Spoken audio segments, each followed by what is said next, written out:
Hello' everyone, আপোনালোক সকলোকে মোৰ ভিডিঅ'টোলৈ স্বাগতম জনাইছোঁ। চ' আজি মই বনাবলৈ লৈছোঁ ফ্ৰেঞ্চ ফ্ৰাইজ, গতিকে আপোনালোকে ভিডিঅ'টো স্কিপ নকৰাকৈ চাই থাকিব। ফ্ৰেঞ্চ ফ্ৰাইজ বনাবলৈ মই 5টা আলু লৈছোঁ আৰু আলুখিনি ধুই মেলি মই এখন চাফা কাপোৰেৰে এইদৰে মুচি ল'লোঁ। মই ইয়াত মিডিয়াম চাইজৰ আলু ব্যৱহাৰ কৰিছোঁ। আপোনালোকে যদি বিচাৰে তেন্তে আপোনালোকে ডাঙৰ চাইজৰ আলু ব্যৱহাৰ কৰিব পাৰে। মোৰ ওচৰত যিহেতু নাছিলে, গতিকে মই মিডিয়াম চাইজৰ আলু ব্যৱহাৰ কৰিছোঁ। প্ৰথমতে মই আলুটো এইদৰে কাটি ল'লোঁ। এইদৰে কাটি ল'লে ফ্ৰাইজৰ শ্বেপটো দিবলৈ অকণমান সুবিধা হয়। এতিয়া মই আলুখিনি এনেদৰে কাটি লৈছোঁ মিডিয়াম চাইজত। বেছি ডাঙৰো কৰিব নালাগে, বেছি সৰুও কৰিব নালাগে। এনেদৰে মিডিয়াম চাইজত কাটিলে দেখিবলৈ ধুনীয়া হয় ফ্ৰাইজখিনি। এয়া দেখিছেনে, ইমান ধুনীয়া হৈছে আলুখিনি। বৰ বেছি শকত কৰিব নালাগে, মিডিয়াম চাইজত ৰাখিলে দেখিবলৈ ধুনীয়া হয়। এয়া চাওকচোন, ইমান ধুনীয়া হৈছে আলুখিনি দেখিবলৈ। এইখিনি এতিয়া মই নৰ্মেল পানীত ভালদৰে ধুই ল'ম। নৰ্মেল পানীৰে 4-5 বাৰকৈ ধুলে ভাল হয়। এয়া দেখিছে, মই ভালদৰে ধুই লৈছোঁ। আলুখিনি একেবাৰে চাফা হোৱালৈকে ভালদৰে ধুই ল'ব লাগে।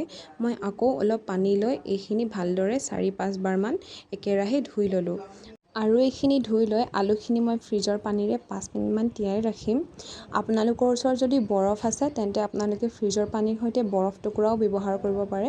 মোৰ ওচৰত যিহেতু বৰফ নাছিলে, গতিকে মই ফ্ৰিজতে এইদৰে 5 মিনিটমান ৰাখি থ'লোঁ। 5 মিনিটমান হোৱাৰ পাছত এইখিনি মই উলিয়াই ল'লোঁ। এফালে মই পানী গৰম হ'বলৈ ৰাখি থৈছিলোঁ। যিহেতু পানীত অকণমান উতল আহিছে, গতিকে ইয়াত মই 1.5 চামুচমান নিমখ আৰু 1 চামুচ ভিনেগাৰ দিছোঁ। ভিনেগাৰটো অপশ্যনেল হয়। আপোনালোকৰ ওচৰত যদি ভিনেগাৰ নাই তেন্তে আপোনালোকে নেমু ৰসো ব্যৱহাৰ কৰিব পাৰে। এইখিনি মিক্স হোৱাৰ পাছত এতিয়া মই ইয়াত আলুখিনি দি দিছোঁ। আলুখিনি দিয়াৰ পাছত গেছৰ ফ্লেমটো মিডিয়ামত ৰাখিব লাগে। গতিকে মই মিডিয়াম ফ্লেমত ৰাখি এতিয়া আলুখিনি ভালদৰে এইদৰে লৰাই ল'ম। আলুখিনি বৰ বেছি সিজিবলৈ দিব নালাগে। 1 মিনিট বা 2 মিনিট সময় এইদৰে লৰাই থাকিলে হ'ল। এইদৰে 1-2 মিনিটমান সময় ৰাখি মই এইখিনি উলিয়াই লৈছোঁ।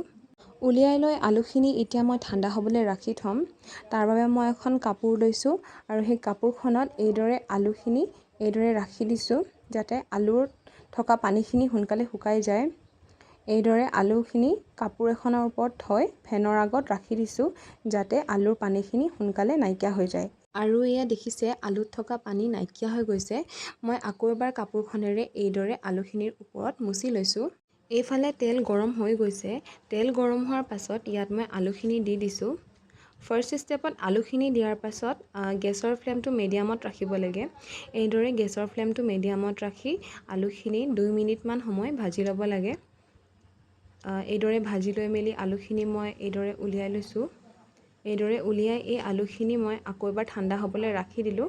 ঠাণ্ডা হ'বলৈ ৰাখি দিয়াৰ পাছত ইয়াত অকণমান কৰ্ণফ্ল'ৰ দিছোঁ।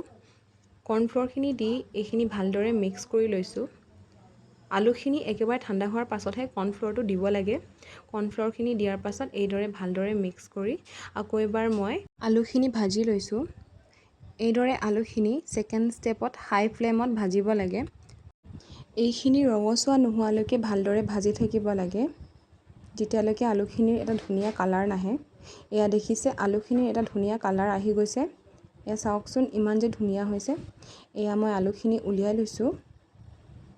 এয়া চাওক, ইমান ধুনীয়া হৈছে আলুখিনি। এতিয়া মই ইয়াত অকণমান নিমখ আৰু চাট মছলা ব্যৱহাৰ কৰিছোঁ। আপোনালোকে যদি বিচাৰে কাশ্মীৰী মিৰ্চৰ পাউডাৰ, আমচুৰ পাউডাৰ আৰু মেগী মছলাও ব্যৱহাৰ কৰিব পাৰে। মই বেছিকৈ মছলা ব্যৱহাৰ কৰা নাই। এতিয়া মই এইখিনি ভালদৰে মিক্স কৰি লৈছোঁ আৰু লগতে মই টমেটো কেচাপ লৈছোঁ। আৰু এয়া চাওকচোন, ইমান যে ধুনীয়া হৈছে ফ্ৰাইজখিনি। আপোনালোকেও ঘৰত কেতিয়াবা ট্ৰাই কৰিবচোন দেই। আৰু যদি মোৰ ভিডিঅ'টো ভাল লাগিছে তেন্তে লাইক, কমেণ্ট এণ্ড শ্বেয়াৰ কৰিব আৰু মোৰ পেজটো ফ'ল' কৰিবলৈ নাপাহৰিব। আজিলৈ আহিছোঁ, বাই বাই।